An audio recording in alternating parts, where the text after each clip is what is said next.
Ebyo abayiga byali bitya bankuba mbu abayiga kodi mbu oyo mweno oyo gubako bati yena yalina omusawo nono ne gwe waka yena yalina omusawo abo abantu abo bona kituufu ebintu ebituufu oba bya firimu nawulira butambi anti Elia abasawa ngamandu ali kwogera ku itsi Elia abasawa aba Nigeria kibanage mubatwala yo bebagemera kunanda okwo mubali babalese bona ba defending ole oluvainuma lwono okubanga ye ababe baganda ate nga president mwenda kumwita ni family ye mbu wotabubulira mwana nabona era nekyavirire ku mama fino okumuwa ogufo mama fino bamwere kyakiye bana naerega alikwebaza atebaza president okuwa mama ogufo ng'abaana batoireyo buli kika kya irogo omukulu yakuba ati hazera leka ni baka fire wange kyasanusa abana Uganda nti eirogo liri ni babakulu ole yakoba ati ewange mbulamu tye obwire titenduka mbwa majini gakuba obwire ole yakoba ati zena muno oba wanjira ku musawo byenkola mu office tibitegera Mwaje kuba mbulamu ti kuba byori kwogera eddogo liri bulwamu mwana munali yewe mwe olaba actually emabegako nawulira ali kwogera emabega waneeno lukesanga nakadamu babadde bali mukuza olunaku lwa Idi nyatugamba nti waliwo omu ku bakulembeze batakanya naye Mayuge yavuddewo n'amukunamira yatula muri amukunamira nabwa n'amukunamira nti okukunamira liba ddogo ate lisinga amaanyi kibino okukunamira omuntu eirogo wano baali balizaala Mayuge ero idukira kubera kwole in fact Mayuge ne Bukoli vira ira Bakali ne kamuli yona iro bale bakubano obulango Bukoli yo kyali kyagema ibugementi ekyo ekiba ayiye Mayuge baali balagako okuva ku Bakali tigawalana bakwida sadero mukaya leka ni family yawe takamba irogo liriye Mayuga kibino so eyakunaime gaba yakunamire yati mpegano yakunamira minister oyo yena minister yatuswaziza eirogerio ifenga abasoga twidye ekyoliko olori kukunamira nga wena olina ekikuna mungo kizayo twende dagala kwogera ku ate kiriyo ti wakidada wekala wo mano tunena ku bekidada yagema kumutwe wena kogema yagema kunda wena gema akola tinga no koloti mkugamba bitomeraga nabutomeraga awo fire yabikira mu ibanga ekyabasoga tukiri owaye government ya Uganda ngeyita ministry evunaanibwa ku nsonga z'ebyensimbi n'okuteekateekera ebyenfuna by'eggwanga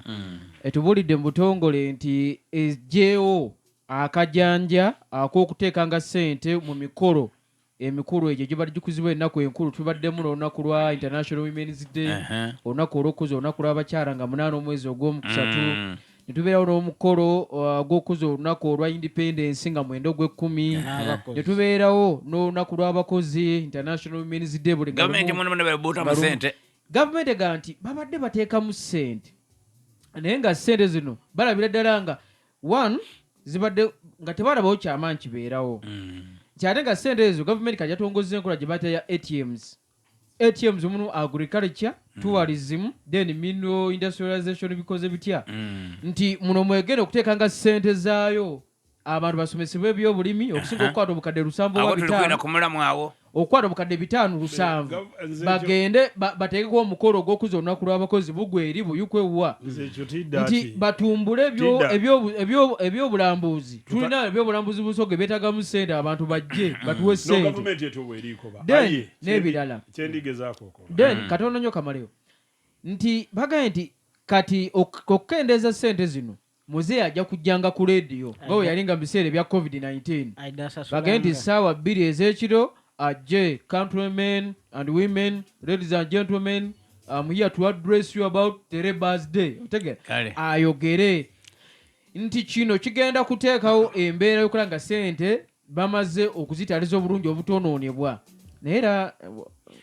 nze nkiwagira olw'ensonga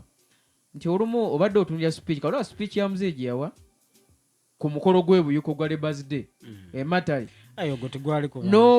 n'ogeragana ne speech era gye yawa mu 2:25 speech zezimu muzeeyi ajja kujja yogeremu awo katono ogaba abakozi tugenda kukola bw'oyogera ino omala wabula tugana ovire ku mulamwa watandika kwira mu supiiki uliriza tewabaddewo tuyire ku kinusu ky'ekintu tyenda tukyamuukirire nga bw'obona muli kyogera ku wano olw'okubanga gobi yakyogereku yavaayo kyetukubirizanga banaife abali mu gavumenti n'abalina obuvunanyizibwa obw'okutukiikirira okukopanga ebintu ebirungi mu bwangu ebiri mu nsi edindi tikukoopa kabiri ate binatunigiriza ekyo ekintu gobi kyali kwogeraku kyaleetebwa pulezidenti wa Tanzania omwami Magufuli omugenzi